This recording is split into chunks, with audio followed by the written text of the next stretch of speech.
de los mecanismos moleculares biológicos para ser adaptados o para ser modificados. Muchas de las herramientas que utilizamos, por ejemplo, ya para edición, hablando de ingeniería, son modificaciones de procesos biológicos. ¿Sale?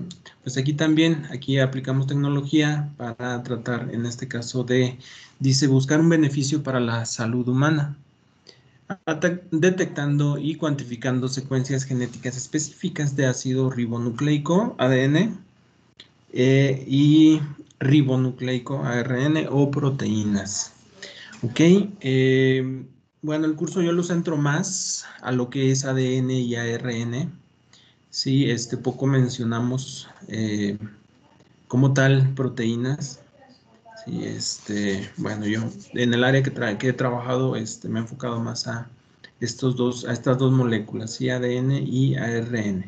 Pero bueno, el diagnóstico, pues como veíamos y como vamos a ver más adelante, pues muchos de los marcadores moleculares, sí, dijimos marcadores biológicos que podemos seguir o rastrear, pues vinieron primero como análisis de proteínas, ¿sí? En la cuestión inmunológica, por ejemplo, eh, muchas de las pruebas que se hacen pues son inmunológicas, ¿sí? Se tienen los anticuerpos y se detectan pues lo que son las proteínas. Yo creo que esa área tuvo mayor fuerza, ¿sí? Y desarrollo, la sigue teniendo, pero ahora se avanza también, yo creo que a la par o más rápido con las cuestiones del ADN. Entonces, bueno, podemos analizarlo a diferentes niveles.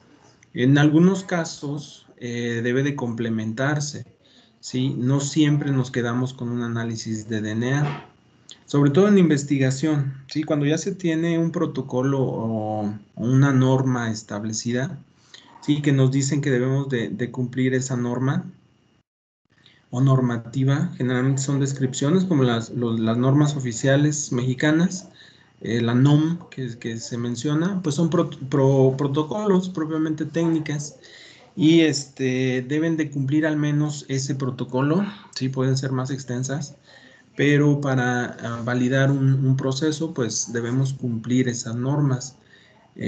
Hablábamos la sesión pasada también de la importancia de lo que es se le llama trazabilidad, ¿sí? Le llaman, en el concepto de calidad, ¿sí? A este término de trazabilidad quiere decir que no debe de haber huecos de información, ¿sale? Debe de estar bien registrado, debes de poder irte hacia atrás, por ejemplo, ya teniendo un resultado o un resultado de un producto, debes de ser trazable, se llama, ¿sí? Monitoreado, ir en reversa, ir viendo cómo es que evoluciona ese proceso hasta llegar a materia prima. Y muchas de las normas oficiales o normas que se utilizan válidas, ¿sí? Por la Secretaría de Salud, pues deben de incluirse en este procedimiento. Entonces, bueno, seguimos hablando de controles de calidad, de normativas, ¿sí? Y bueno, les decía muchas veces, no es solamente un análisis de una molécula, ¿sí? No solamente quedarnos en ADN. En algunos, por ejemplo, cuando se está desarrollando un nuevo método o se está validando algún protocolo, generalmente nos piden tener la investigación completa. Muchas veces desde DNA, ¿sí? Tener, por ejemplo, una expresión en RNA, ¿sí? Cómo se ve su expresión. No es lo mismo encontrar el gen o saber que está el gen que saber si se expresa o no. ¿Sale? Hay una, pues, diferencia muy grande. Bueno, el saber que sí, que existe el gen o que tenemos una variante de ese gen, pues ya es un indicio. Pero de ahí el siguiente paso es saber cómo se expresa, ¿sí? En qué niveles, si siempre se expresa o no. Entonces son informaciones que muchas veces se hacen, les digo, a nivel de investigación.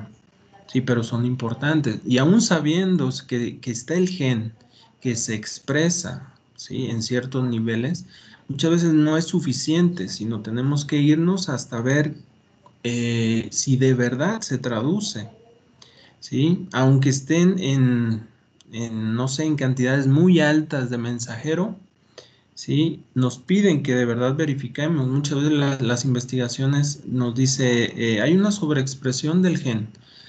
Bueno, está el gen y hay una sobreexpresión, quiere decir que está más de lo normal. Y luego el siguiente paso que te piden es demuéstrame que esas cantidades altas o de sobreexpresión tienen una correlación con la proteína. Sí, la proteína ya es el reflejo propiamente activo, ¿sí? O funcional de este gen. Entonces, les comento, muchos sí piden que encuentres esta relación o si se guarda esta relación. En mi experiencia, a mí me ha tocado analizar genes que se sobreexpresan y que a nivel de proteína no se refleja. Está poco traducido, ¿sí? Y esto nos habla de la regulación que tiene en la cuestión de la, pues propiamente traducción. Entonces, les digo, hay que tener el panorama general. Si no es un, les digo, estudio tan a fondo, tan a detalle, muchas veces con, por ejemplo, estudiar una proteína o la proteína, ver su presencia, pues ya es un indicio importante, por ejemplo, para un marcador, ¿sí? Marcador molecular o un marcador tumoral, por ejemplo. Sí, ya es información valiosa que llama la atención y hay que estudiarlo y hay que analizarlo. Digo, sobre todo cuando se trabaja en laboratorio particular o de servicio, hay que cuidar mucho la cuestión económica, ¿sí? Se rige muy diferente o el enfoque es muy diferente cuando lo hacemos por investigación, ¿sí? Cuando es por servicio, es negocio. ¿Sale? Es hacerlo rentable y costeable. Entonces hay que obtener, sí, los resultados de buena calidad, pero cuidar los recursos, cuidar ahora sí que el dinero, ¿no? Entonces les digo, los enfoques son muy distintos y se mueven los objetivos a diferentes niveles. A mí en lo particular sí tienen más libertad, por así decirlo, en el área de investigación. Puedes proponer, puedes moverte. Si surge algo interesante, puedes investigarlo o puedes proponerlo para investigarlo. En el área en servicio, pues generalmente no. Ahí es gasto de inversión. Bueno, gastar dinero. Muy bien, entonces aquí, bueno, DNA, RNA o proteínas. Ok. Bueno, siguiendo o hablamos, dice en la actualidad el diagnóstico se enfoca principalmente en el diagnóstico de enfermedades infecciosas. ¿Sale? Pues obviamente, como actualmente sucede. ¿Sí? Porque, bueno, les digo, fuera de esta área, mucho está todavía en desarrollo. Dice, existe un aumento progresivo en técnicas moleculares en el área de cáncer, enfermedades genéticas. Bueno, aquí repetir la misma. Cáncer. Esto es en menor cantidad, sí, pero porque requiere estudio de ciencia básica, se le llama. El estar en el laboratorio, estar generando conocimiento que posiblemente en el momento no sea aplicable. ¿Sí? Cuando hacemos un diagnóstico de enfermedad infecciosa, generalmente es ya para tomar una acción, ¿sí? Nos arroja información para tomar medidas, para aplicar alguna medida, para pues mitigarlo, minimizarlo o evitarlo, ¿no? Su propagación, por ejemplo, ¿sí? En lo que está sucediendo actualmente. Entonces, las otras áreas sí se manejan, sí son importantes, claro que sí, pero mucho está en desarrollo, ¿sí? Muchas técnicas, mucha investigación sobre todo, y eso requiere, pues obviamente, recursos, ¿sí? Financiamiento para poder desarrollarlas. Entonces, de ahí yo creo que mucho que esté muy cargado, ¿sí? El diagnóstico a esta área, ¿sí? De enfermedades infecciosas. Ok, dice, mediante las técnicas de hibridación, ¿sí? Utilizando fragmentos de ADN denominados sondas, fue posible detectar la presencia de una región de ADN que contenía secuencia complementaria a la sonda en una muestra problema. Ok, hablando pues un poquito de antecedentes, ¿sale? Yéndonos un poquito a la historia, pues estas técnicas, ¿sí? De hibridación yo creo que eran también de las primeras que estuvieron surgiendo de los Northern Blot, los Southern Blot, que vamos a ver también en su momento, ¿sale? Y también un área muy importante, dice, posteriormente se utilizaron las enzimas de restricción, ¿sale? Tijeras moleculares que cortan el ADN en regiones específicas. Primero, bueno, la imagen que les muestro aquí es la de hibridación, ¿sale? Yo creo que sí tenemos ya una noción de cómo se realiza esta hibridación, ¿no? Bueno, me gustaría escucharlos. ¿La conocen? ¿Saben algunos ejemplos? ¿Han visto algo de hibridación de DNA?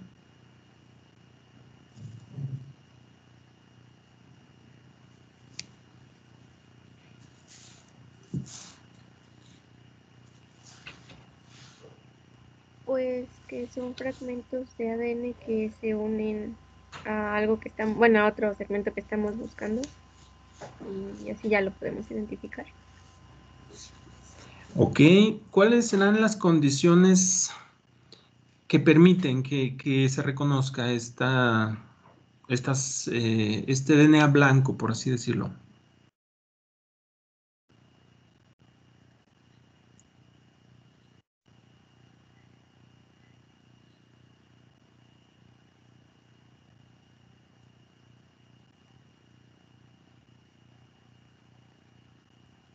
Que el ADN esté desnaturalizado y que sea complementario a la sonda. Ok, sí, correcto. Dentro de la técnica debemos de permitir una que esté desnaturalizado, o al menos en el momento, ¿sí? Que está la sonda, permitirle que se acople. Ok, en este caso, bueno, aquí lo que se muestra, ¿sí? Dice una hibridación con un reactivo formamida a 42, ¿sí? Y se supone, o estamos suponiendo, que la sonda, ¿sí? Bueno, aquí están los fragmentos de DNA blanco. Pueden ser fragmentos, o aquí lo está representando así, yo creo que para fines más prácticos y se entienda más fácil, pero no tenemos tan fragmentado el DNA, de hecho no es deseable, o a menos que lo hayamos cortado, ¿sí? Con una enzima de restricción, lo que nos interesa es que esté íntegro. Cuando hacemos la extracción o cuando tenemos el DNA, nos interesa que esté lo más íntegro posible.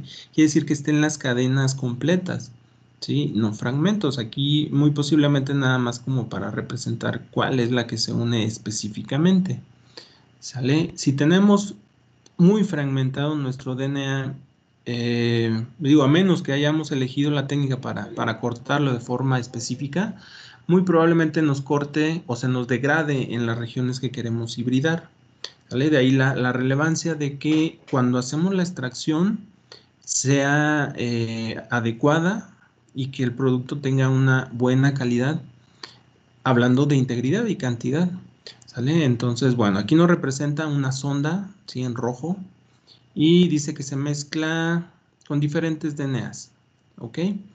Nada más para guardar la proporción de esta imagen. Aquí dice que hay una hibridación en 50% de formamida a 42 grados, ¿sale? Y acá dice que hay una hibridación en 50% de formamida a 35 grados centígrados. Este punto es importante. ¿Por qué creen que sucede esto?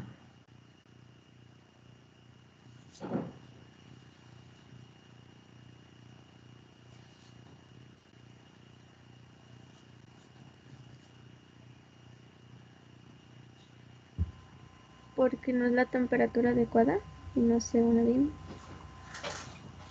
¿Ok? ¿Qué tendrá que ver ahí la temperatura? ¿Qué pasa si sigo, bueno, vamos a suponer, si sigo bajando esta temperatura, que ya es baja, 35?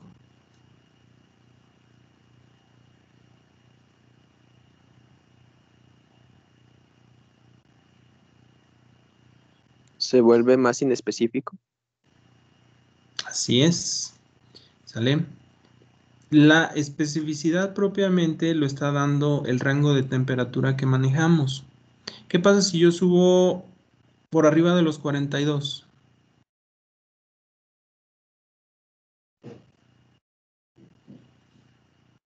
¿Se puede llegar a desnaturalizar otra vez? Ok, sí. Suponiendo subo, no sé, 3 grados.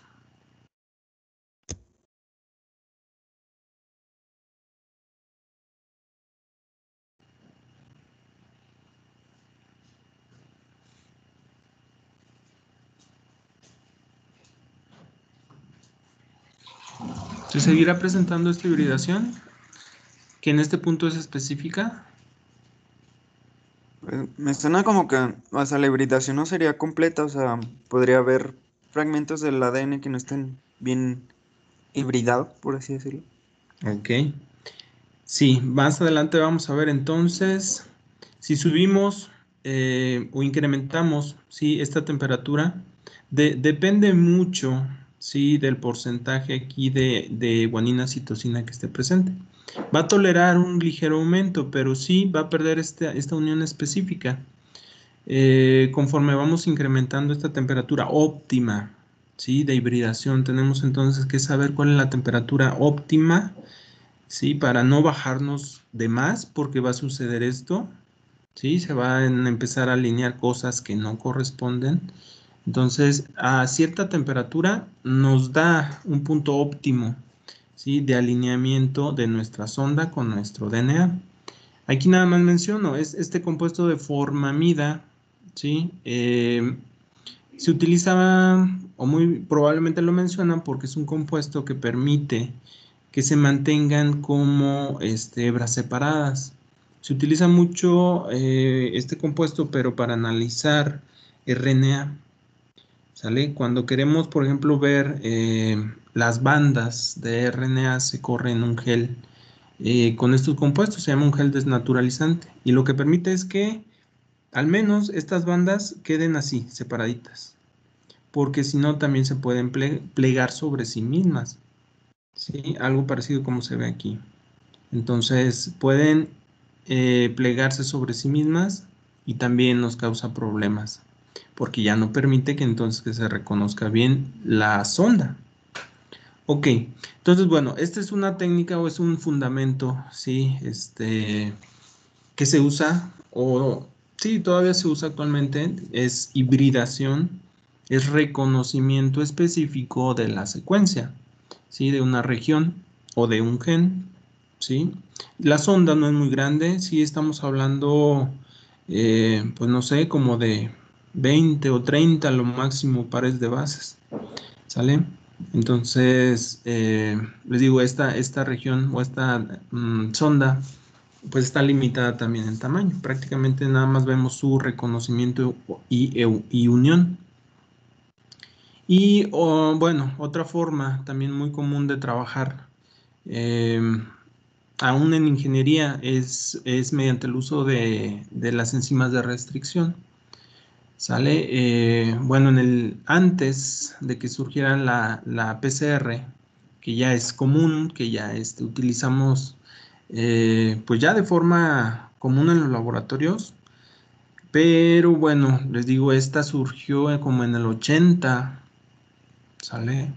No tiene mucho, no tiene mucho que está aplicándose. Todavía pues tuve maestros, por ejemplo, que no conocieron inicialmente cuando empezaron a trabajar molecular, lo más fuerte era enzimas de restricción. Sale todo era con manejo de enzimas de restricción. Todos los diseños, los cortes, y obviamente las ligasas. Entonces, esto estuvo prácticamente en auge, ¿sí? En ese tiempo. Se siguen usando las enzimas de restricción, ¿sí? Tanto en diagnóstico, ya menos, en ingeniería también se siguen utilizando, pero ya hay técnicas de PCR, las cuales permiten, pues, hacer fusiones, por ejemplo, ¿sí? El hacer quimeras se le llama de genes, juntar dos genes completamente diferentes, sin nada que ver, mediante de varios PCRs, acoplando dos PCRs. Entonces también ya estas enzimas se usan, pero ya hay alternativas. ¿Ok? Igual en diagnóstico, ¿sale? En diagnóstico, pues ahora lo más nuevo y lo más común, pues es la PCR. Y bueno, más adelante vemos a detalle, ¿sí? Esta técnica. O repasamos, no sé si, al menos yo creo que ya la oyeron mencionar o vieron en qué consiste. ¿Sale? Entonces aquí hablando de un poquito de antecedentes. En diagnóstico, bueno, aquí vamos a ver si se ve este video, espero que sí. También hay plataformas de diagnóstico. ¿Qué se busca? Poderse realizar en cualquier lado, ¿sí? ¿Qué limita? Pues ahorita vamos a ver que necesitamos un lugar y equipo, ¿sí? Que están generalmente en un área, en un lugar, ¿sí? También diseñado especialmente para eso. Entonces, pues imagínense, tenemos áreas rurales, tenemos lugares muy lejanos, ¿sí?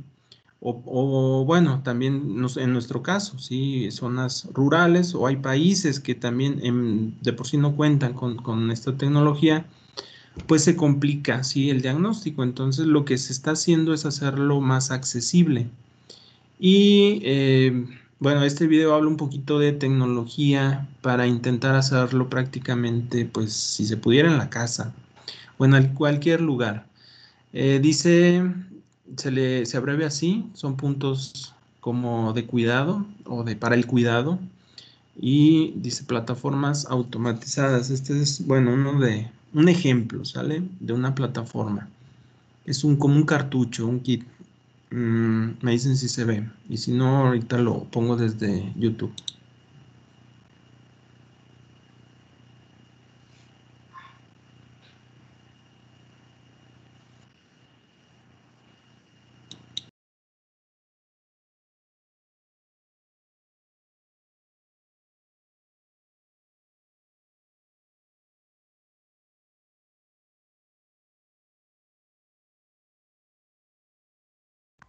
Profe, creo que se silenció.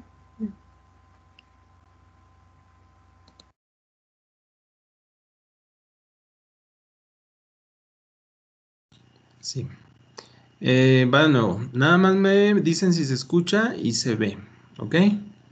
Voy a ponerlo nuevamente. Es que le metí la liga.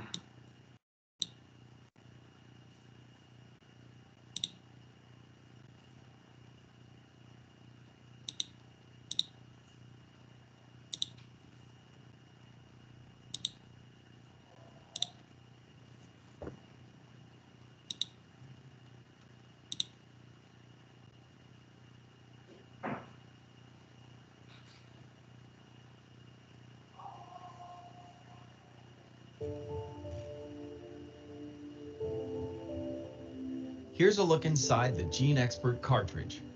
The GeneXpert cartridge comprises the foot, the valve, the body, the reaction tube, and the top. Reaction beads, reagent, and rinse are loaded, and the top affixed to complete factory assembly. The cartridge is ready for use. First, the user opens the cap, adds the sample to be tested, and snaps the cap shut. The closed cartridge is placed in a GeneXpert module. All contents will remain within the cartridge throughout processing. A plunger lowers into the central tube, and the valve rotates to the first position. The plunger rises, drawing in the sample. The valve rotates to a new position. The plunger lowers, pushing the sample into the active area. The sample flows into the active area and through the filter, trapping organisms on the filter. The valve rotates the draw and wash fluid, which flushes the filter and is collected in the waste chamber. Rotating again, liquid reagent is drawn, then pushed through the filter. A sonic horn actuates and provides energy to break apart the organisms, releasing their genetic material. Next, the liberated genetic material is pushed into the chamber containing reaction beads. To mix the solution, the plunger cycles the fluid to dissolve the beads. The sample is now prepared and pulled into the reaction tube. The GeneXpert module rapidly heats and cools the reaction tube, while LEDs illuminate the solution with up to 10 colors of light. If the solution grows brighter, color detectors confirm the presence of the targeted DNA we're looking for. The test is now complete, and the cartridge may be removed from the GeneXpert module. All contents remain contained within the cartridge for safe disposal.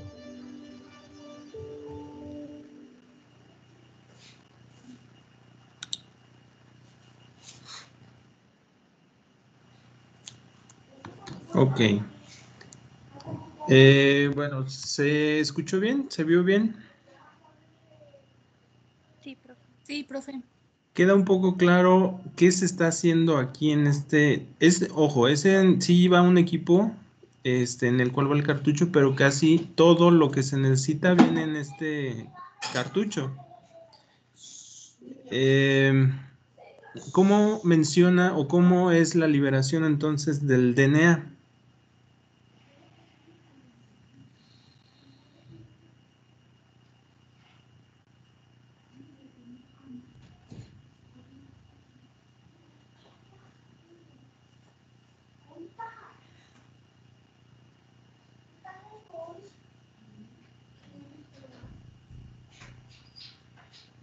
No estoy muy seguro, pero era por ondas de radio o algo así. Ujú. Sí, puede. No sé si han escuchado lo que es la sonicación. No. No, Mm, Es un método de transformación, ¿no? O algo así. Ajá, sí, se utiliza también como método de transformación.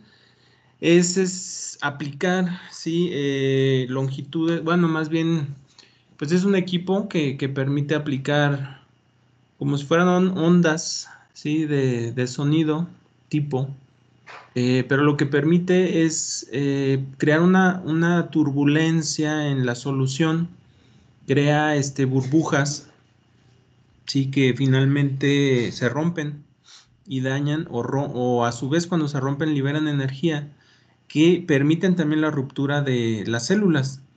Sí, bueno, se aplica por ejemplo en plantas o en hongos y aquí en este caso lo que está haciendo es lisar la muestra, lo que contenga la muestra para liberar el DNA.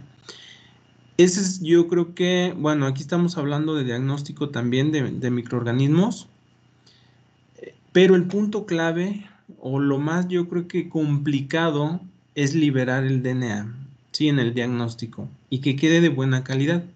Yo creo que es la barrera. Aquí, pues bueno, están utilizando ese mecanismo para exponer el DNA, pero inmediatamente en cuanto se libera se analiza.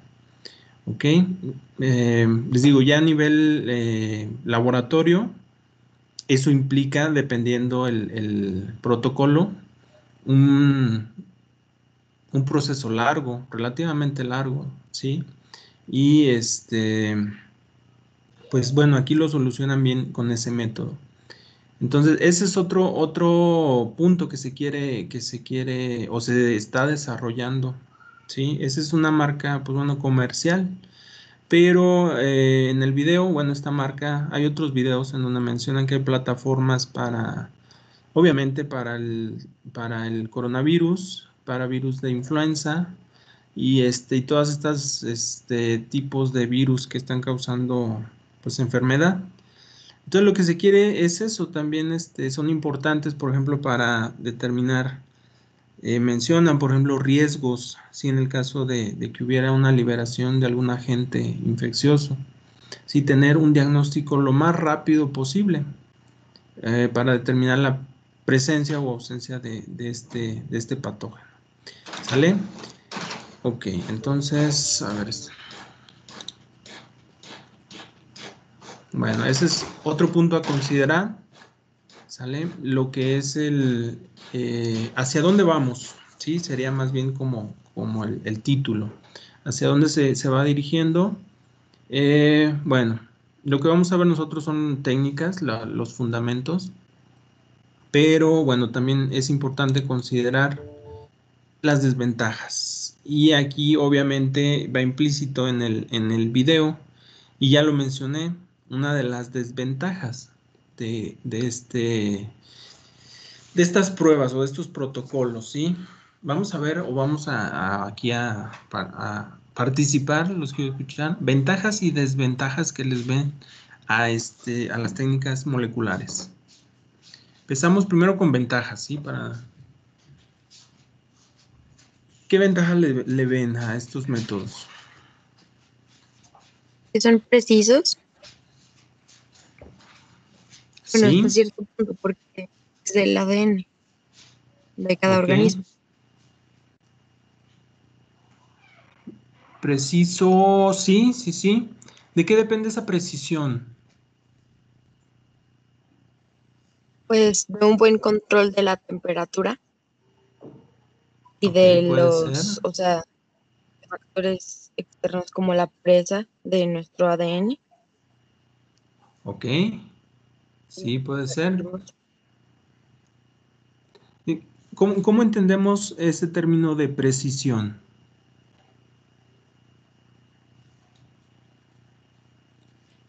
Como especificidad.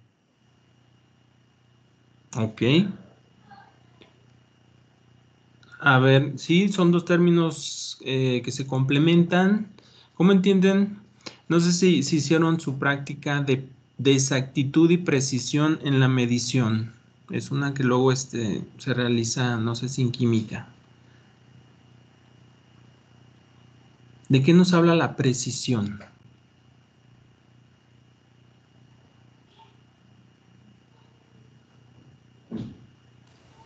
De ser exactos, según lo que se vaya a medir o así. Ojo, aquí ya se mezcló otro término que es exactitud. Son dos cosas, aunque se oyen y las usamos de forma indistinta a nivel cuantitativo, hay que tener claro, sí, para no mezclarlas. Sí, por poco margen de error. Tenemos... ¿Cuál? Sí, o sea, entre más preciso, pues es menor el margen de error que puede haber en un resultado. No, ahí está mezclado nuevamente. Tenemos tres conceptos que ahorita salieron, que es especificidad, que es exactitud y que es precisión. ¿Sale? Vamos a retomar esos conceptos porque estamos hablando de cuestiones cuantitativas y los equipos generalmente involucran esto en ciertos márgenes. ¿Sale? Entonces regresamos a precisión, que fue la primera que surgió. Puede ser Profe, que bueno, es que no es que creo, bueno, adelante. vas. Bueno, pero yo recuerdo que precisión y exactitud, oye, es que quiere que definamos precisión, ¿verdad? Primero precisión. O puedo decir, ajá, precisión. Es como que la mayoría de las veces vaya dirigido como correctamente el ensayo. O sea, es como que sea preciso, que sea, que esté bien orientado en todos los, ¿cómo se dicen? Mm, Pues no sé, las cosas que se miden para poder hacer el ensayo, algo así. Ok, a ver, ¿alguien más? Yo, es que no estoy Ujú. seguro, pero me acuerdo que lo llegué a ver que según yo, uno te permitía ver no sé, si supongamos que tenemos 10 casos y hay 8 positivos, uno te permitía detectar esos 8 positivos. Y otro término era de los que tú detectas, cuántos falsos negativos puede darte o no. Pero no me acuerdo bien cuál era cuál. Ah, ok. Muy bien. Hablando de precisión, podríamos hablar de reproducibilidad como sinónimo. Qué nos está diciendo? No nos dice que está bien la prueba. Puede de 10 veces equivocarse 10 veces, pero es bien reproducible, porque siempre, las 10 se equivocó. Eso es que es muy preciso, ¿sí? Es bien reproducible el resultado. ¿Sí se entiende? Que lo haces una vez y te da igual, lo haces otra vez y te da igual, y así el número de veces que lo hagas, en teoría de 10 te debe de dar 10 reproducibles, 10 iguales. No sé si se entiende. Entonces, como que nos puede salir muy... No nos dice que está bien, ¿sale? Puede que esas 10, les digo, sea muy bueno en que salga mal, porque es muy reproducible, es muy preciso.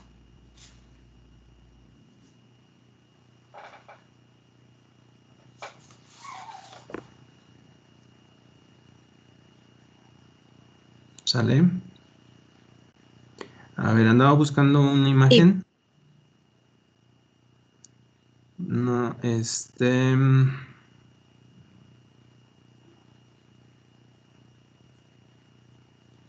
sí. Nos falta entonces, es que la clásica imagen es como un tiro al blanco. ¿Sale? En donde, como el tiro con arco, donde están circulitos y donde lo ideal, por ejemplo, es el centro. La diana, ¿no?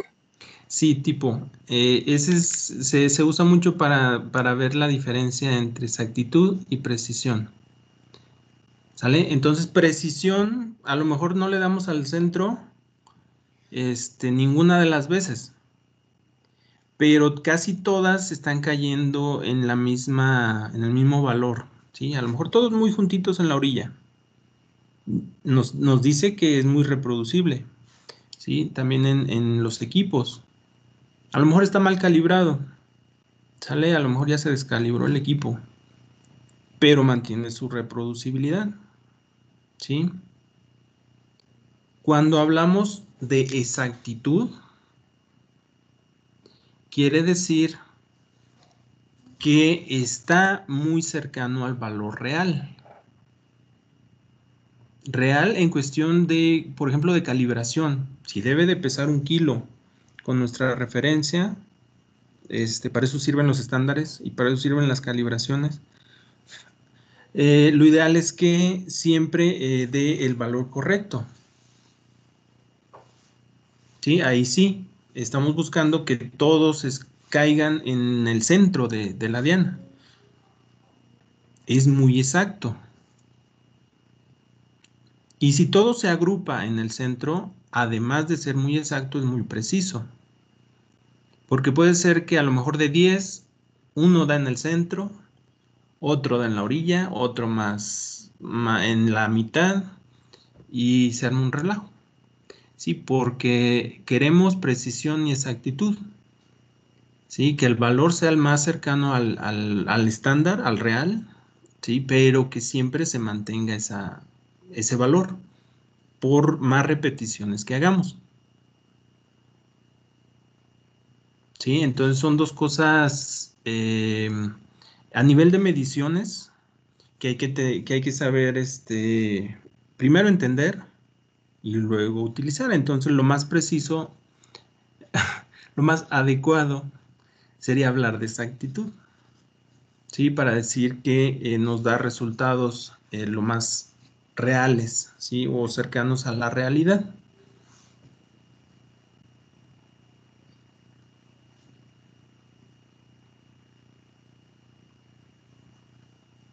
¿Sí queda claro?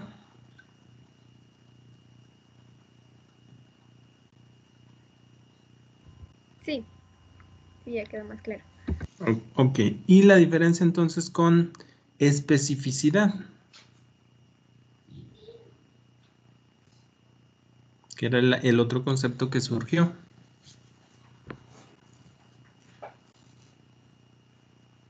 ¿No es como afinidad?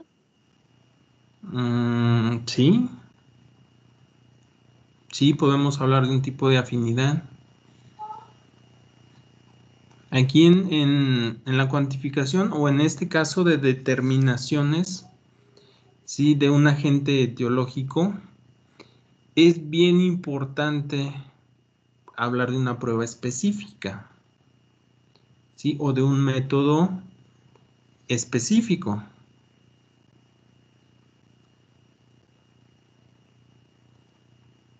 ¿Sí? No podemos, depende el método, depende la prueba, llegaríamos hasta cierto nivel de identificación. ¿Sale? A lo mejor nos interesa identificar el género o la familia de lo que se está investigando, del ser vivo, según la clasificación. Familia, género, especie, siendo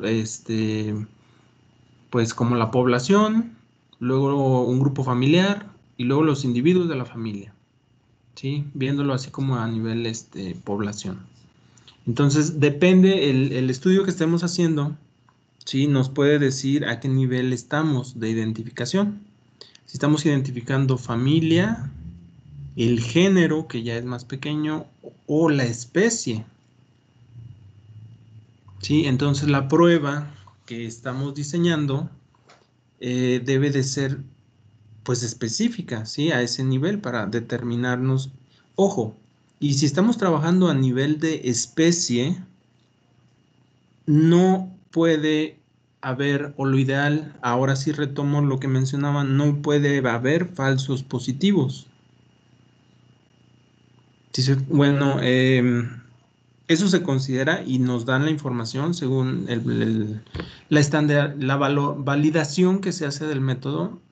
Sí, por ejemplo, nos dice que actualmente nos venden dos pruebas, ¿no? La de PCR y la de la inmunológica.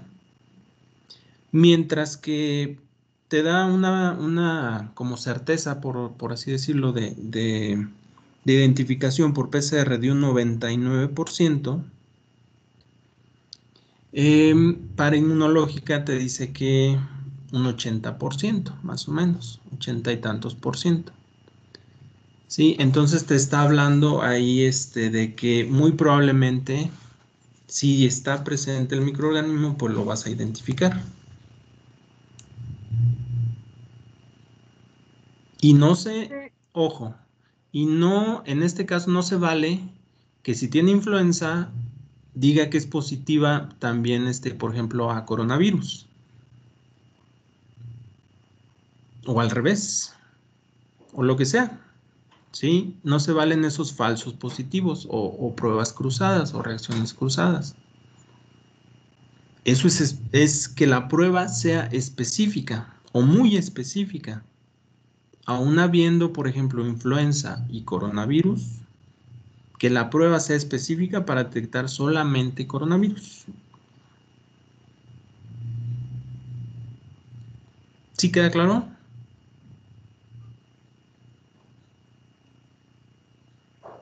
Yo tengo una duda, profe. Sí, adelante. Por ejemplo, entonces la especificidad iría de la mano como cuando mencionan que es de alta sensibilidad, una prueba o un diagnóstico. No. Sí, bueno, en este caso, la sensibilidad te dice cuántas partículas son necesarias que estén presentes para que tu prueba dé positiva. En teoría, la PCR te detecta desde una cadena, una doble cadena de DNA. En teoría es muy sensible. Con una partícula o una molécula de DNA podrías obtener un resultado positivo. ¿Sí? Bueno, otro ejemplo. Cuando hablamos, por ejemplo, de virulencia, Sí, en este caso también era una incógnita. ¿Cuántas partículas de virus o de bacteria son necesarias para que se presente la enfermedad?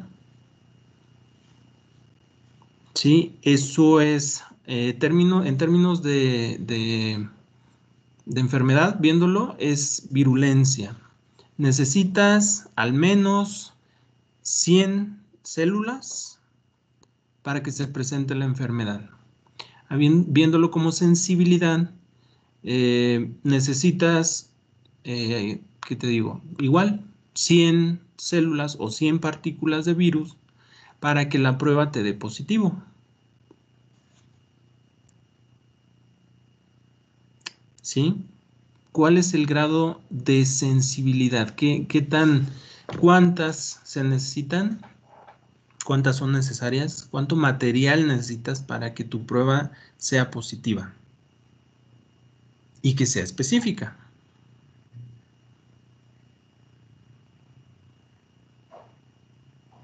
Ok, profe, gracias. ¿Sí? ¿Se queda claro? De ahí que generalmente para PCR, para hacer la prueba de determinación, por ejemplo, de este virus, no se haga, por ejemplo, ¿sí? El mismo día que se sospecha que tuvo contacto con alguna persona infectada, por ejemplo, ¿sí? O positiva. Se debe de dar un margen para que en teoría el virus pueda infectar, pueda propagarse y pueda ser detectada. Porque aunque la PCR te pueda detectar una partícula de virus, ¿sí? Pues obviamente necesitas tomar la muestra.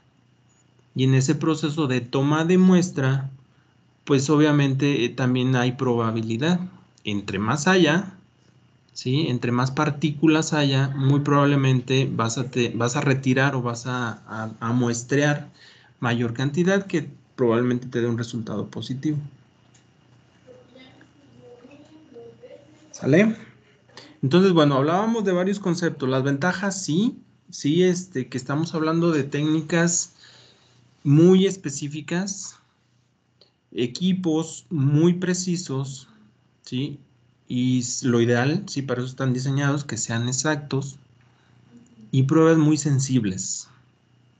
¿Sale? Más sensibles que las tradicionales. ¿Sí? Viéndola como ventaja.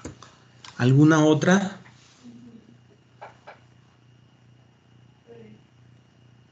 ¿Ventaja? Puede ser el tiempo, que son más rápidas. Así es. ¿Saben más o menos, bueno, en cuánto podemos obtener una prueba, un resultado? Por ejemplo, con PCR.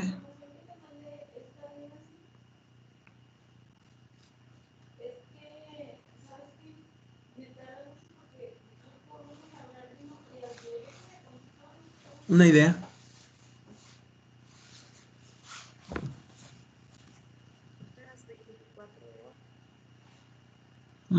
Ok.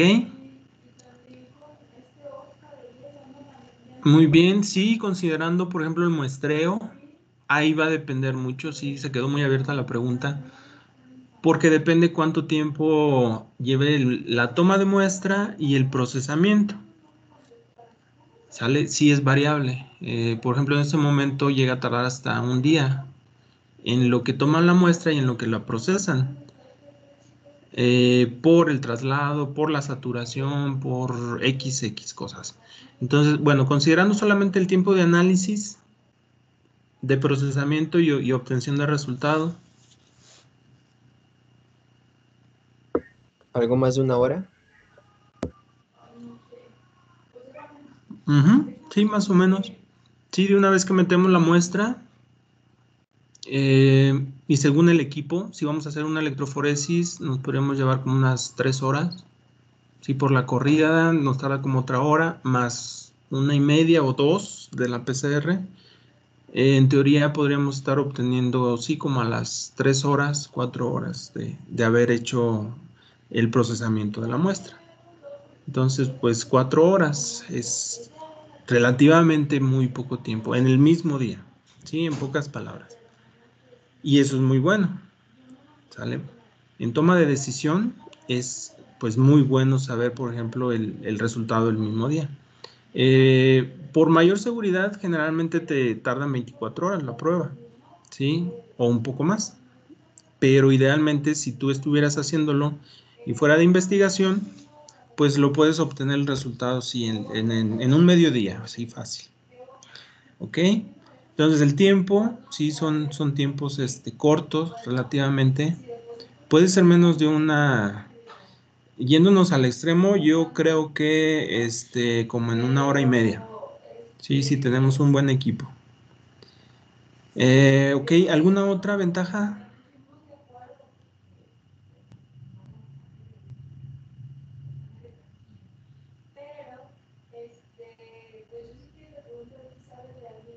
A lo que se veía podría ser la automatización porque pues nada más agregó la muestra y la máquina hizo todo. Sí, sí, también. Podemos conseguir un equipo de este tipo o al menos pruebas de este tipo y realizan todo el procesamiento. Hay también, bueno, me tocó ver en el laboratorio estatal equipos que, igual que los clínicos o de análisis clínicos, depositas la muestra y así como en el video te realizan todo el proceso y te dan el resultado. Entonces, eso también es una gran ventaja en cuando vas a procesar muchísimas muestras. Hablamos de más de 100, por ejemplo, diarias.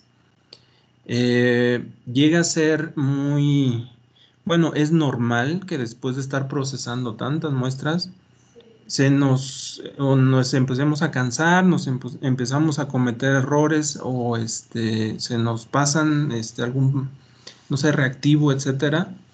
Es normal, ¿sí? Cuando se trabaja ya con volúmenes muy altos de muestra. Entonces, en esos casos, sí, pues ayuda muchísimo el tener ya una parte automatizada.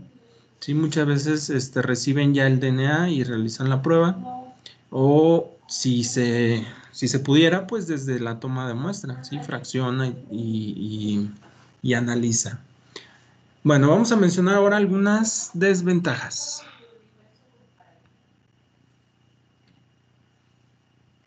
Yo creo que principalmente los costos, que son elevados. Así es, yo creo que es uno de los principales barreras que tenemos para tener pues más accesible lo que es tipo de diagnóstico. Bueno, para eso esta diapositiva, sí, luego también esta es la razón por la cual muchas veces no desarrollamos todas las técnicas que pudiéramos o debiéramos en el laboratorio de docencia. Son reactivos caros, son equipos relativamente caros y encarece tanto esto que se está mostrando, ¿sí? Los consumibles, y faltan los desechables, por ejemplo. Aquí no se mencionan, bueno, los vamos a mencionar algunos en la práctica, bueno, en la sesión de laboratorio. También, sí, las puntas, todos los utensilios, muchos utilizan placas. Sí, aquí los equipos utilizan placas especiales, bueno, filtros especiales, etcétera, etcétera, que encarecen. De por sí el uso o el análisis. Por ejemplo, aquí les pongo un costo aproximado de este equipo, que es un PCR para tiempo real, de qPCR para cuantificar. Andamos sobre los 600 a 700 mil. ¿Sale? Es reciente, sí, es buena tecnología, pero pues imagínense la inversión inicial. Sí, necesitaríamos hablando de, pues sí, cerca de, agréguenle, sí, fácil, otros 300 mil. Entonces, pues no es barato. Entonces, sí, un inconveniente sería el costo. También, por ejemplo, aquí les pongo costo de enzimas de un vial. Esto no todo es enzima. Sí, trae cloruro de magnesio, trae un buffer y la enzima es la que trae menos, trae bien poquito. De la normal, por ejemplo, sí dice 6,000 pesos. Em, bueno, hay otras de otro tipo, pero bueno, estos son ejemplos de costos. ¿Sale? Entonces, sí, el costo de arranque inicial de inversión, pues es fuerte. ¿Sale? Y se tiene que considerar, vamos, no podemos, ya les digo, cuando salimos y cuando nos enfrentamos ya a la realidad, pues se maneja mucho por costos, ¿sí? Pues que sea rentable. Hablamos poco a nivel de docencia, ¿sí? Este nivel de costos del negocio, pero obviamente tiene que ser rentable, tiene que ser redituable lo que estemos haciendo. Eh, bueno, aún en investigación, ¿no? ¿Qué más? ¿Alguna otra inconveniente? Profe, tengo una duda. Hablando ahorita esto de los costos. Ajá. O sea, cuando alguien quiere poner, no sé, su propio laboratorio de análisis clínico o algo así, dudo mucho que tengan medio millón guardados, ¿no? O algo por el estilo, mínimo. Ujú. Entonces, ¿cómo le hacen? ¿Buscan apoyos o quién finanza un laboratorio? Ok, mira, en clínicos hay varias ventajas que muchas de las pruebas puedes hacerlas son reacciones químicas. Sí, por ejemplo, concentración de glucosa, ves oxidación de algunos compuestos. Puedes arrancar casi con puro reactivo químico y material de vidrio. Y eso te permite empezar con un bajo presupuesto. Hablo a lo mejor de unos de 50,000 a 100,000 más o menos para armar las pruebas básicas, ¿sí? Bueno, un microscopio a lo mejor para ver morfologías y hacer diferenciales de las células. Y además, cuando quieres empezar a automatizar algunas pruebas, hay casas comerciales que bueno, se dice que te lo dejan acomodato. Son préstamos de equipo. Ellos te dicen, te dejo prestado, bueno, con el compromiso, sí, de no echarlo a perder. Te dejo prestado el equipo, pero tú cómprame a mi casa comercial todo lo que necesitas para ese equipo, ¿sale? Y muchas veces es lo más caro. Los reactivos que vas ocupando, pero te digo, ya cuando te aclientaste, que le llaman, ¿sí? Ya que tienes clientes frecuentes o algún convenio con alguna empresa que te hace llegar análisis, ya que lo manual se te empieza a complicar y que ya tienes un colchoncito, pues entonces puedes comprar un equipo. Y aún te digo, las casas comerciales o los promotores de estas casas, pues te facilitan y te pueden dejar el equipo prestado. Y ya empiezas a nada más a comprar los reactivos. Y es otra forma de trabajar.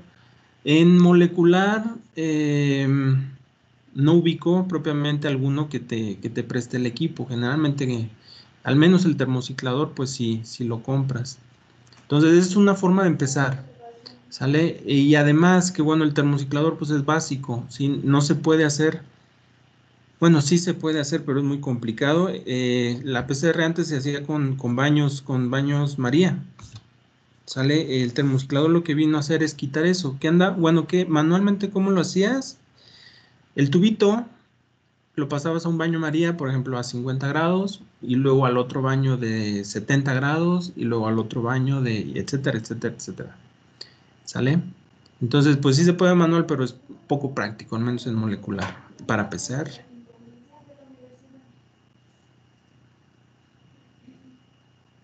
Sí, gracias, profe. ¿Sale? Ok, bueno, desventajas, costo, ¿algún otro?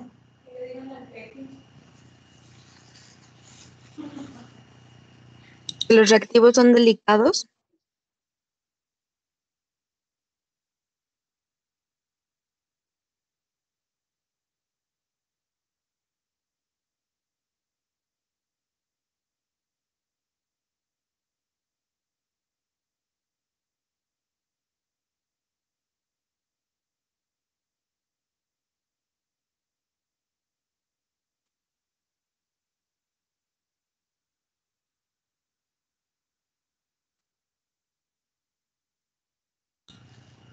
Ok, voy a regresar a la presentación. Se me hace que la había modificado.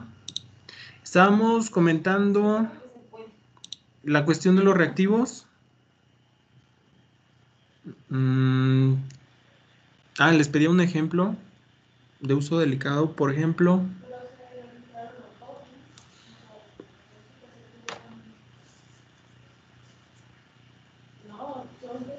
¿Qué se les ocurre? La temperatura en la que guardamos las enzimas, por ejemplo. Ok, sí, es un ejemplo claro. ¿A qué temperatura creen que debemos conservar esas enzimas? Menos 20 grados Celsius. Ujú, al menos, sí. Necesitamos, sí, conservarla a menos 20. Se debe de tener mucha precaución con el manejo de, si las dejamos a temperatura ambiente, por ejemplo, o en 4 grados, sí, corre el riesgo de perder actividad. Pues sí, triste, sí, cuando se llega a quedar fuera, peor. Sí, lo trabajamos en baño de hielo, generalmente lo usamos, tomamos el volumen y lo regresamos a menos 20. Sí, o alicotamos y trabajamos con ese reactivo, sí, con ese volumen y se acaba y sacamos el siguiente. Sí, es de uso delicado, sí, sí, menos 20 generalmente es donde se conservan las enzimas. En cuestión de capacitación,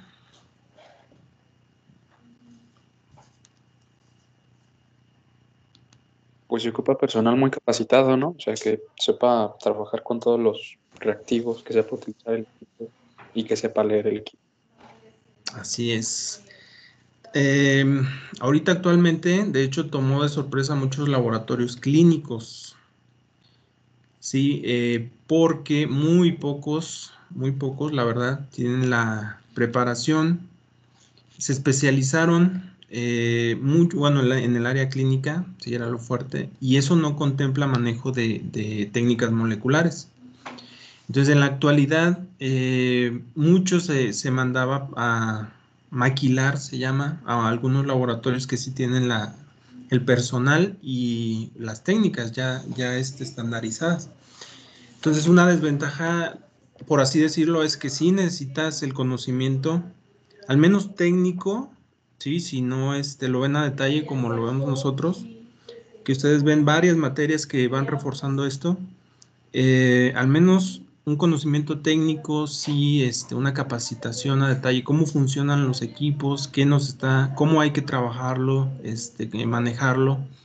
Muchos necesitan también un cuarto especial, etcétera, etcétera, etcétera, ¿sale? Entonces, no cualquiera, sí, necesita gente capacitada, sí, para realizarlo. Y yo creo que de igual forma como puede ser automatizado, sí, pues también puede ser eso una desventaja. Bueno, ¿alguna otra? Costos, equipos, personal.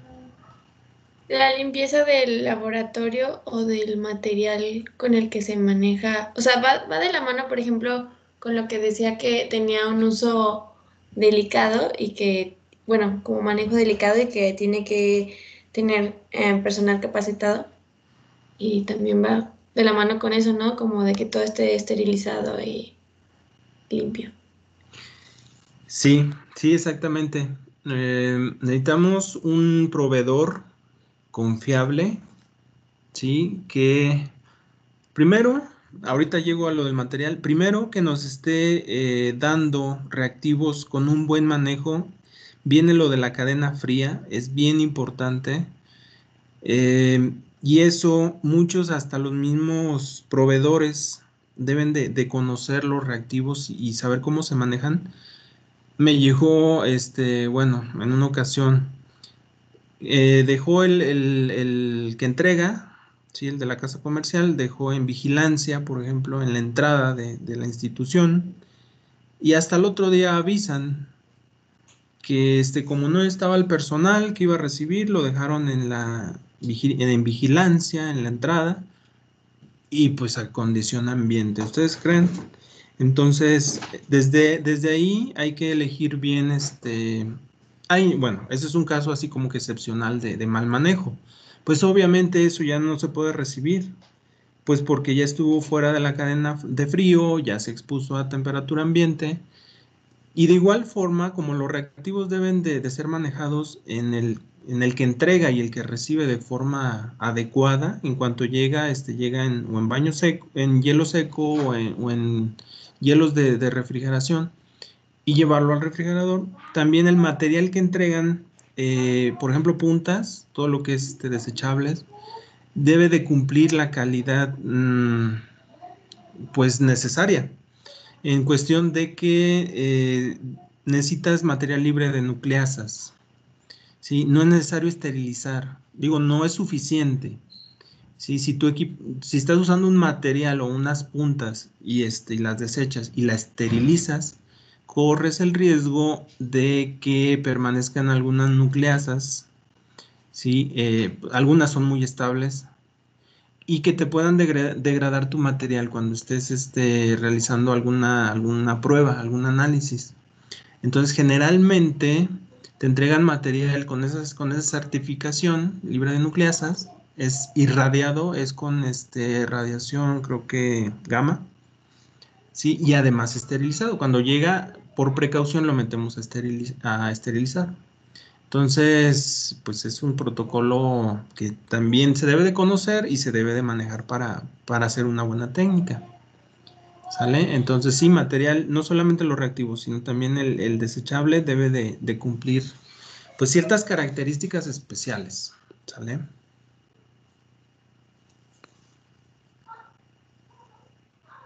Ok, pues bueno, hablando de forma general, ya para continuar un poco sobre la teoría, ¿sale?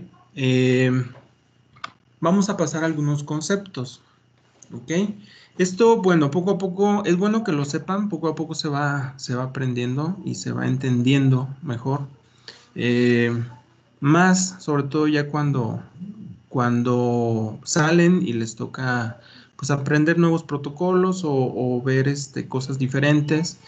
En cuestión, por ejemplo, de manejos y de casas comerciales, cuáles son mejores, cuáles tienen mejores marcas. Bueno, la casa comercial es la marca, pero en sí, aunque manejen un catálogo muy amplio, uno va conociendo cuáles enzimas son mejor de cierta marca, cuáles ligazas funcionan mejor de tal marca. Entonces, son cosas que se van aprendiendo poco a poco. Las polimerasas también. Y le digo eso, pues ya es con el manejo, ¿sí? Bueno, entonces cambiamos de aquí un poquito el tema. Ya le vamos a hablar de conceptos, ¿sí? Importantes. Voy a proyectar la presentación. Nos habla entonces bueno, retomamos esto de mutación genética. ¿Sale? Nos habla entonces de un cambio o cambios estables en el DNA capaces de ser heredados. Ok, retomamos lo que estábamos platicando sobre la mutación o mutaciones. Les comentaba, cuando dice capaz de ser heredados, quiere decir que se fijan en el DNA, que permanecen y se mantienen en las siguientes generaciones. ¿Por qué se considera así? Porque muchos cambios pueden ser corregidos y no percibimos o no nos damos cuenta de que cambió o de que se modificó. ¿Sale? Es reparado ese cambio o ese error. Pero cuando no, que permanece, se habla ya propiamente de una mutación genética. ¿Ok? Bueno, dice tipos de mutaciones. Podemos verlo a 3 niveles. Puede ser puntual, ¿sí? O genética. Propiamente dice, son mutaciones a nivel molecular y afectan la constitución química de los genes, es decir, las bases o letras del DNA. Es el cambio de una sola base, ¿sí? Y no es poco, o no es, como lo dicen, trivial, porque depende qué base se está cambiando. Entonces, la repercusión puede ser ninguna o puede ser que sea muy grave, pero estamos hablando de una sola base. Igual, puede ser una purina por una purina o una purina por una pirimina, ¿ok? Entonces hay también mutaciones a nivel cromosómico, ¿sí? Dice, afecta a un segmento del cromosoma de mayor tamaño que un gen, por tanto, a su estructura. Estas mutaciones pueden ocurrir porque grandes fragmentos se pierden, se duplican o cambian de lugar dentro del cromosoma. ¿Sale? Son segmentos, entonces son ya porciones mayores de DNA. Ahorita vamos a ver unos ejemplos. Luego dice que puede haber un cambio, una mutación a nivel genómico. Bueno, las repercusiones aquí también pues, son importantes porque son segmentos ya grandes, ¿sí? Y hay enfermedades como tal por estos cambios. Y genómico, dice, afecta al conjunto del genoma, aumentando el número de juegos de cromosomas. Poliploidía, ¿sí? Cuando aumenta, o son varios, poli de varios o muchos, y de cromosomas. O reduciendo a una sola serie, ¿sí? Cuando es haploide o monoploidía. Bueno, vamos a ver, nosotros, recuerden, somos diploides, ¿sí? Quiere decir que tenemos dos copias, ¿vale? Entonces, modificaciones en más o menos número de cromosomas, ¿sí? Es mutación a nivel genómico. Dice, o bien afecta el número de cromosomas.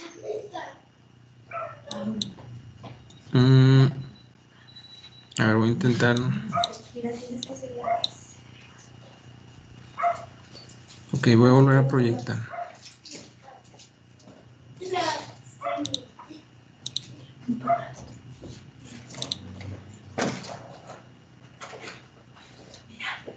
Ok, ¿se ve la presentación? Sí. Muy bien, entonces estamos hablando en el nivel, ¿sí? A diferentes niveles, los cambios de las porciones del DNA a diferentes niveles, desde una sola base hasta segmentos de DNA dentro de un cromosoma o cambios completos en el aumento, ¿sí? De cromosomas. Todos tienen repercusiones a diferentes niveles, le digo, aún en una base que se le llama puntual, ¿sí? Depende en la posición del núcleo, del codón que esté cambiando, pues puede ser el efecto también que podamos tener. A ver, esto se lo mencionaba en un curso intersemestral. Quien estuvo, ¿me puede decir en qué posición o quien recuerde qué posición tiene mayor cambio, considerando un codón de los 3 nucleótidos que lo conforman?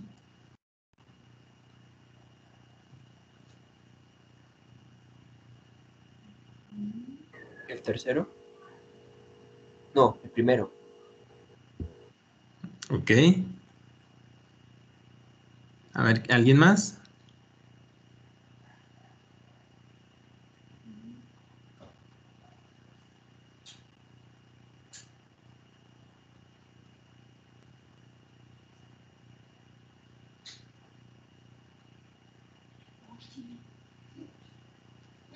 Ok, entonces en el marco de lectura es importante ubicar en qué posición del nucleótido ocurrió este cambio, esta mutación.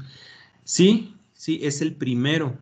Sí, considerando que el codón está formado por 3 nucleótidos, el que inmediatamente sufre un cambio de aminoácido es la posición primera del codón.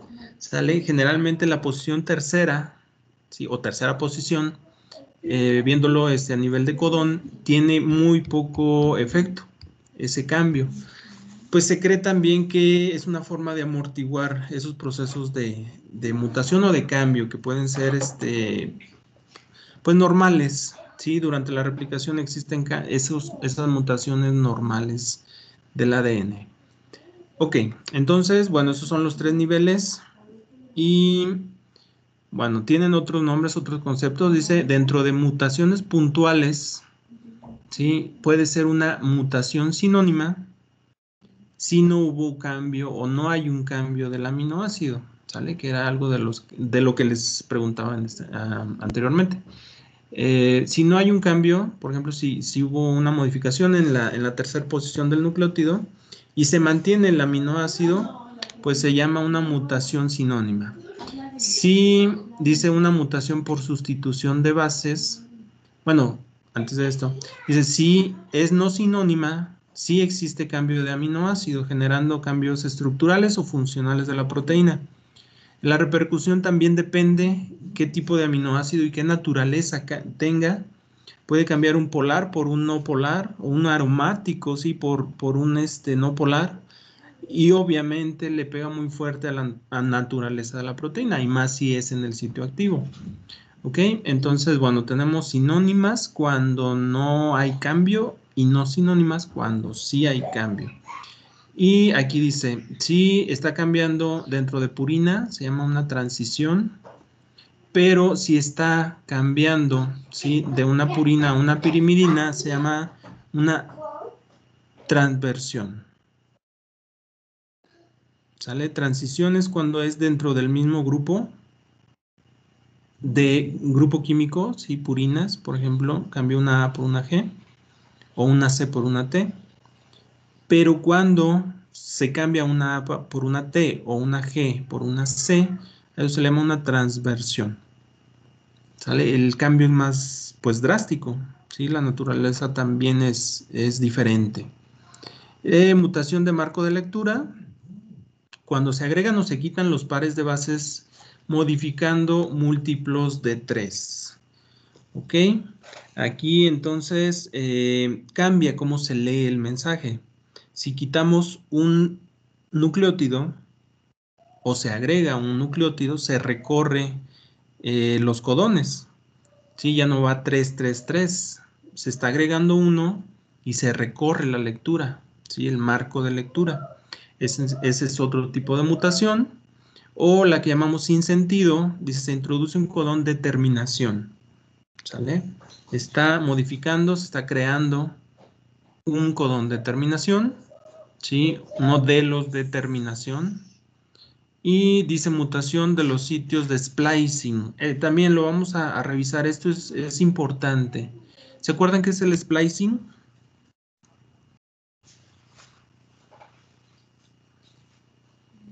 Es cuando se eliminan los intrones del ARN. Bueno, pues sí, se genera el ARN mensajero ya sin codones basura. Así es. Eso será al azar. La secuencia en donde se corta y empalma es al azar.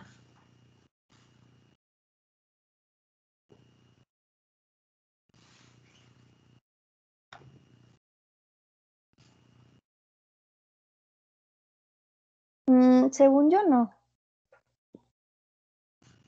Muy bien. No, existen secuencias conservadas, específicas, en las cuales termina el intrón y comienza el exón, y es donde se cortan. Si hay un cambio en esa zona, va a interrumpir un adecuado splicing o edición del gen. ¿Sale? Bueno, del mensajero. Sí, ya estamos hablando de la edición del mensajero. Entonces, dice mutación en los sitios de splicing. Y obviamente eso modifica el resultado o proteína que se origina. Y, ok, estos son puntuales, mutaciones puntuales. A nivel cromosómico, pues veríamos segmentos o fragmentos que se cambian dentro de los cromosomas. Por ejemplo, de lesiones, ¿sí? Esta es una de lesión. Está perdiéndose este segmento, se acorta. Una duplicación, ¿sale? Se aumenta el segmento. Una inversión, ¿sí? Está cambiando, ¿sí? Lo ubicamos por el bandeo que tiene, ¿sale? Nos sirve para ubicar qué pasó o cómo se cambió, ¿sí? Y obviamente todo lo que está en este segmento que se está perdiendo, ganando, duplicando o invirtiendo, pues cambia, ¿sí? Tiene repercusión esto. Dice inversión, ¿sí es dice un segmento del cromosoma cambia su orientación dentro de este. ¿Ok? Nada más como que se giró sobre ese mismo cromosoma. Dice un cromosoma en anillo. Ahorita vamos a ver un ejemplo. Se presenta cuando ambos brazos de un cromosoma se fusionan para formar un anillo. Aquí no está la imagen. Las translocaciones, ¿sale? Tienen lugar cuando una porción de un cromosoma se transfiere a otro. ¿Sí? Por ejemplo, aquí se está cambiando del... bueno, esta es una inserción. Aquí es una translocación del cromosoma 20. Un segmento cambia al cromosoma 4 y este cambia o se mueve al respectivo cromosoma 20. Y se genera entonces pues un nuevo segmento, ¿sí? Un nuevo segmento de gen. Bueno, este es el cromosoma en anillo. ¿Sí? Y dice qué sucede cuando se rompe lo que es los telómeros. ¿Sí? Estas terminaciones del cromosoma se rompen y por lo tanto esto como mecanismo, ¿sí? De conservación o reparación se fusionan. ¿Sí? Y sí tiene también síndromes o enfermedades características cuando sucede este fenómeno. ¿Sale? Y bueno, aquí nos dice cuál es el cromosoma, cómo era, si era hombre, si era mujer, y aquí nos dice el segmento, bueno, que están afectados. ¿Sale? Y este es un ejemplo de translocación de este último. ¿Sale? Lo tomé, se le llama que se origina lo que le llaman cromosoma Filadelfia. ¿Sale? Está cambiando del cromosoma 9 un segmento, ¿sí? O un intercambio propiamente, ¿sí? Entre el 22 y el 9 y se origina este nuevo segmento en el 9 y también en el 22. ¿Sale? Y este segmento se conoce, causa lo que es leucemia mieloide crónica. Es un tipo de cáncer. ¿Sale? Entonces, bueno, esta es una enfermedad ya caracterizada. Fue de las primeras en las cuales se identificó este cambio, esta translocación. Sí, y bueno, es un tipo de mutación. En este caso, le llamamos, se me confunde lo cromosómico. ¿Sale? Y del genómico, pues creo que no puse ejemplos, pero eso se ve mucho en genética. ¿Sale? Se ven síndromes. Sí. Esos ejemplos se ven más, les digo, hay en genética donde se ven algunos síndromes por duplicación o por pérdida de lo que son cromosomas completos. ¿Sale? Ok, dicen monoploidía. Si existe un solo cromosoma de cada pareja. Ojo, esto puede ser normal en algunas especies, en nosotros no. Si en otras es por pérdida. Dice en algunas especies sin que se haya producido mutación. Aunque en el caso de individuos diploides, como nosotros, sufren monoploidías, es poco habitual y se ha detectado en algunas especies de plantas. Y en el término de poliploidía, dice si el organismo posee más de un juego completo de cromosomas. Podemos hablar de triploides, tetraploides y así nos vamos. ¿Sí? Hepta, y demás. ¿Ok? Dicen más frecuente en vegetales que en animales. De forma normal, ¿sí? Hay plantas, pues, poliploides en diferentes números, juegos, ¿sí? De cromosomas, de forma normal. O funcionan de forma normal. De hecho, en algunos casos hasta la beneficia, ¿sí? Crecen más vigorosas. Y en algunos números, ¿sí? O combinaciones de cromosomas, no les llega a afectar, pero mucho se usa también para hacer mejoras genéticas. En nuestro caso tampoco es frecuente, bueno, no es normal, Sí, a nosotros sí nos causa enfermedades, como por ejemplo la trisomía 21 que llamamos o síndrome de Down. Sí, ahí se generó un cromosoma más. Sí, y bueno, el término normal, sí, cuando dice, ok, dice, si se produce una alteración en el número normal de dotaciones cromosómicas, estamos ante lo que llamamos euploidía, y son estos dos tipos. ¿Qué hora es? Sí. Yo tengo una duda. Por ejemplo, ¿a qué se refiere con que más de un juego completo de cromosomas? O sea, por ejemplo, es un par, ¿no? No sé si se refiere a que son... No sé. ¿En la poliploidía? Ajá. Sí, hablo de que pueda tener, generalmente se refiere como N, ¿sí? 2N, que dice que es el número de juegos de cromosomas, para nosotros se representa como 2N. Hay plantas que son 5N, 7N, o combinaciones. Quiere decir que tienen ese número de juegos de cromosomas. En lugar de tener 2, tienen 3, tienen 5, tienen 7. Sí, y en algunos es condición normal. Ah, ok, ya. Sí, ok.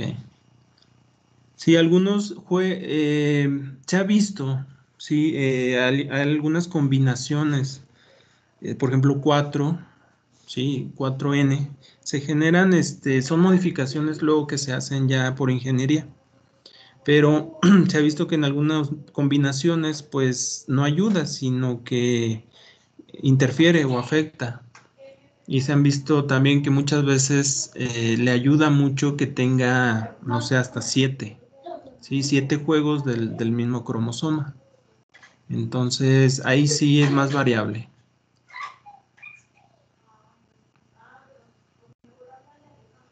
Ok. Y bueno, con este terminamos. Sí, no, aunque está marcado de 3 horas, pues el programa permite pues irnos un poquito más tranquilo. Lo habíamos mencionado, sí, el polimorfismo.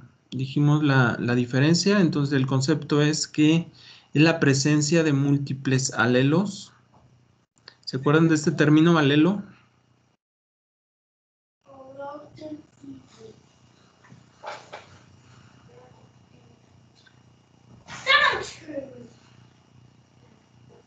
Sí, ¿A qué se refería ese término? un cambio en el gen que hace que presente un fenotipo distinto. Ok. Sí, son las diferentes versiones que tenemos de un gen. Sí, puede ser uno o varios cambios. Sí, para en este caso de polimorfismo. Entonces dice presencia de múltiples alelos, ¿sí? o variantes, ¿sí? de un gen, pero lo que les mencionaba, en al menos el 1% de la población, que es frecuente, que se presenta con cierta frecuencia, que fue alguna modificación que se fijó, alguna mutación que se fijó en la población y que ahora se encuentra como polimorfismos o alelos, ¿sí? que son variantes, en al menos el 1%. ¿Sale? Los ejemplos de polimorfismos, pues tenemos los grupos sanguíneos, ¿sí? El ABO, solamente podemos tener 2, ¿sí? Podemos tener 2A, bueno, A, AB o 0, ¿sale? El factor RH también son variaciones en los genes y el complejo mayor de histocompatibilidad, ¿sale? Bueno, esto es como una huella también, es muy variable, ¿sí? Y es muy propio de cada persona. Entonces, no sé si lo habían escuchado esto del complejo.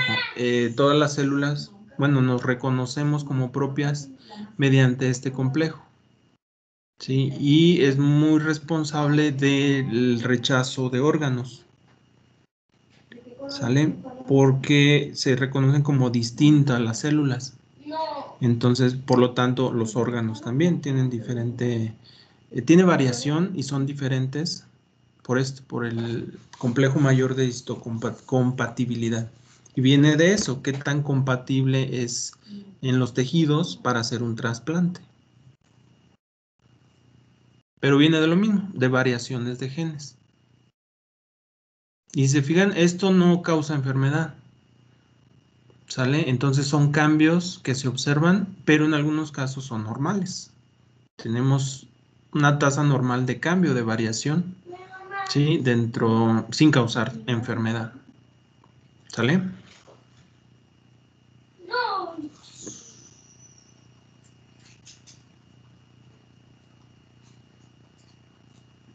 Bueno, aquí lo que muestra, dice, eso origina que algunas personas sean más susceptibles a enfermedades.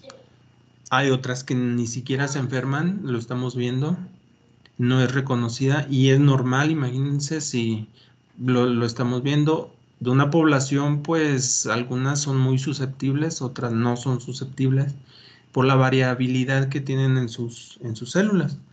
Resistencia a fármacos, algunos, no sé, aún en dosis normales no tienen efecto los fármacos, sí funcionan diferente o tienen diferente grado de tolerancia. Hay otros que son más sensibles, sí, debido a estos polimorfismos, protección a enfermedades, pues hay condiciones, sí, en las que ayudan a sobrellevar mejor.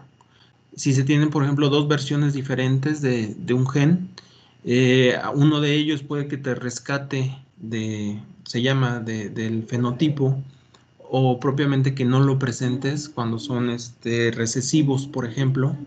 Una de los genes o de las versiones ayudan a la protección. Y al metabolismo también. Y el efecto, por ejemplo, también algunos fármacos, algunos el café les da sueño, a otros no, de hecho los activa más. Entonces, bueno, es por la variación, ¿sale? Normal. Esto se considera como variaciones normales. Lo que buscamos nosotros son variaciones, pero que causan enfermedades. Nos enfocamos más a eso.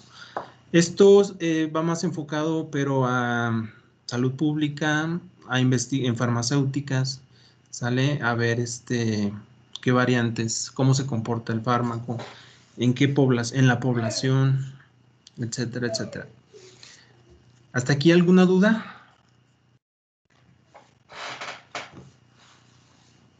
Profe, Ajá.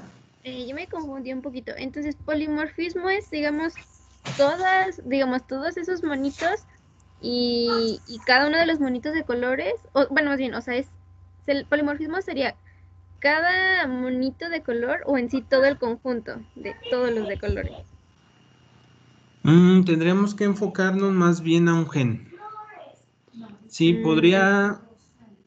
hay estudios, se le llama diferente cuando investigas varios o juntas varios genes o variaciones de varios genes.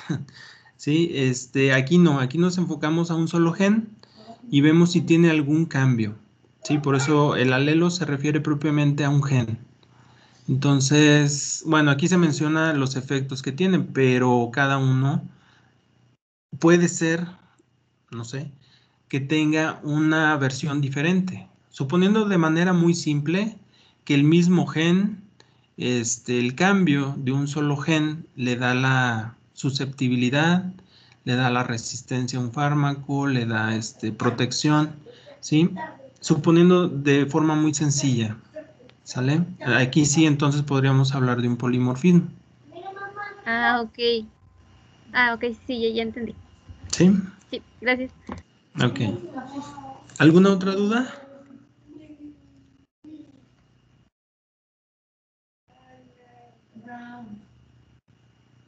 ¿Vamos bien?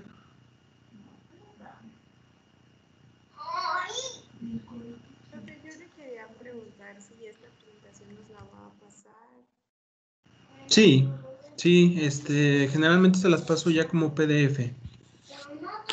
Vamos terminando de revisarlas y se las hago llegar. No, hasta ahí le vamos a dejar. Este es ya un poquito de características deseables de las muestras.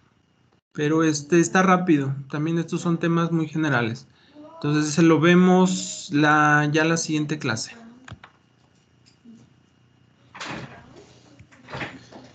¿Ok? Sí, está bien. Sí, profe, gracias. Bueno, pues entonces nos vemos ahora sí el lunes. ¿Sí es el lunes para el laboratorio? Bueno, para la plática ¿es qué? Instrumentos, equipo de laboratorio. Sí, es el lunes. Ok, estaba viendo en el chat. Sí, la terminamos de revisar y se las paso.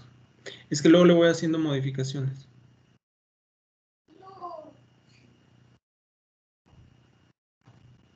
Muy bien. Gracias, profesor. Pues nos vemos. Que estén muy bien. Gracias, igualmente. Hasta luego. Gracias, hasta luego, profe. Gracias, profe. Hasta luego. Nos vemos. Hasta luego.